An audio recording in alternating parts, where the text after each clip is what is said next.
Okay, April. This is my favorite Bible.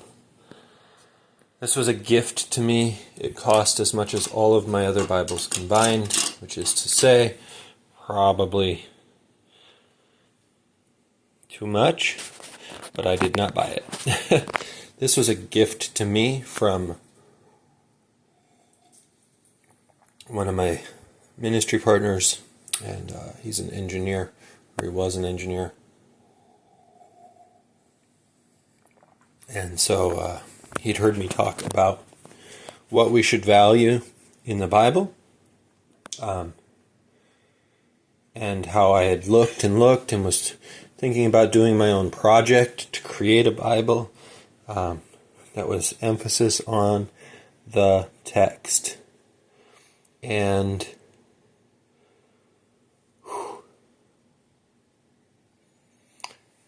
this is broken into sections, so this would be the first 5 books: Genesis, Exodus, Leviticus, Numbers, Deuteronomy. And then, so this is the classic historical layout of the texts with the latter prophets and the writings. The Apocrypha is included, and the New Testament. These are hardcover books. This is a wooden case to hold the set. So, taking it out, I do read these, and this is a book that is for reading.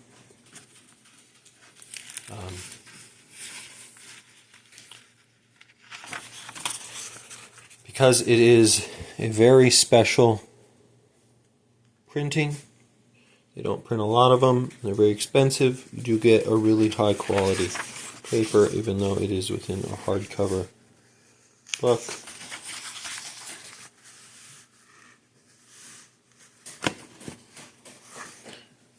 This is the American edition, and it has been newly edited in 2016. Edited might just be layout, I'm not sure. So it might be the 1901 edition of the translation.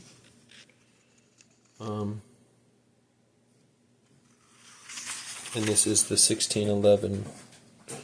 This came from a 1611 translation.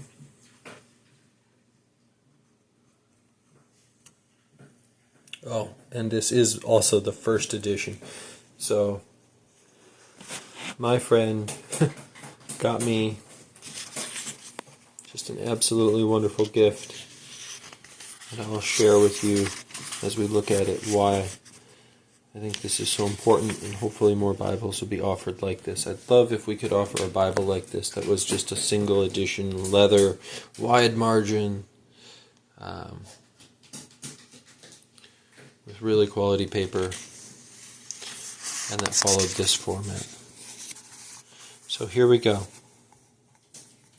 This is the book of Isaiah. And now you will notice immediately on the page with the scripture, fairly wide margin,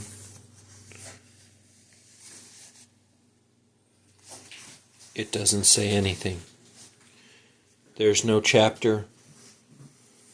There's no verse.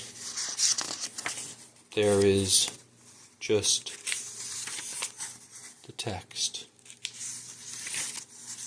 Just the text.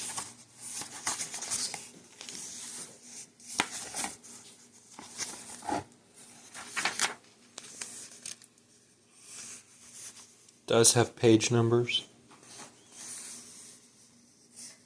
Here we are in Jeremiah. How would you know it's Jeremiah? Because it says Jeremiah.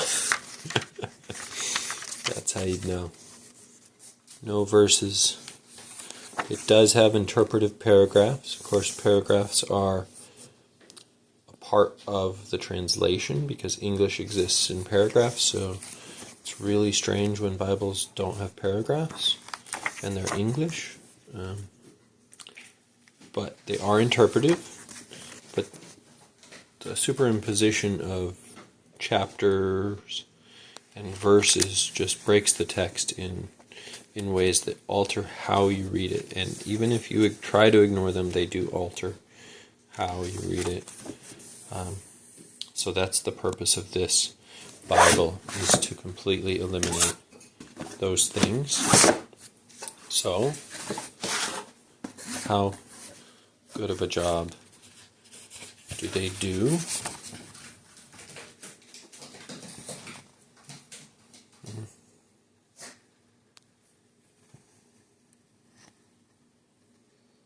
Oh, I need to follow up with that. They want feedback. That makes sense for a project like this. Okay, so we get in here, and let's look at the New Testament. Again, no chapters, no verses. So they do have a marker. Here is the Epistle of Paul to the Romans.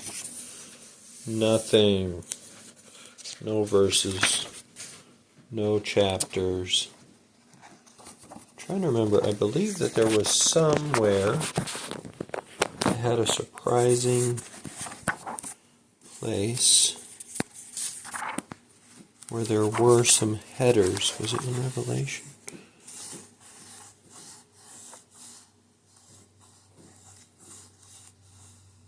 No.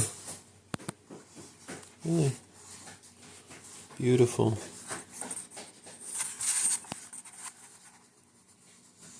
Paper's beautiful. It still has bleed through, so it's not as thick or as quality a paper as it could be. I'd love to have something that doesn't have any bleed, but we're all just used to it in Bibles, so I don't think there's any demand for it.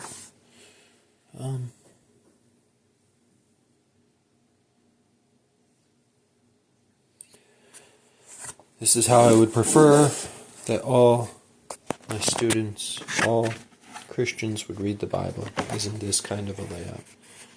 Now, not for in-church services, where the references are incredibly beneficial for getting to the same place, but for just reading the Bible, you can't get any better than this, unless you have a preferred translation and it was in this same style.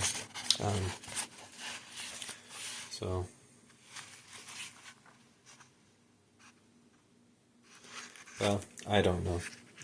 I think I feel a little sheepish talking about this because obviously the majority of people do not share this ideal, or it would exist. But I really think that this is the ultimate representation of the Bible and the best way to have it if you're trying to read it because you want to see what God said without interruption by other human input. This is as minimal as you can get.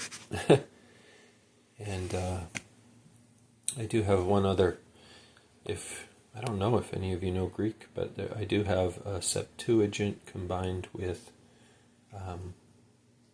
the Greek New Testament. So that's Greek Old Testament and Greek New Testament, which is what Jesus used. It was what was used in the early church almost exclusively.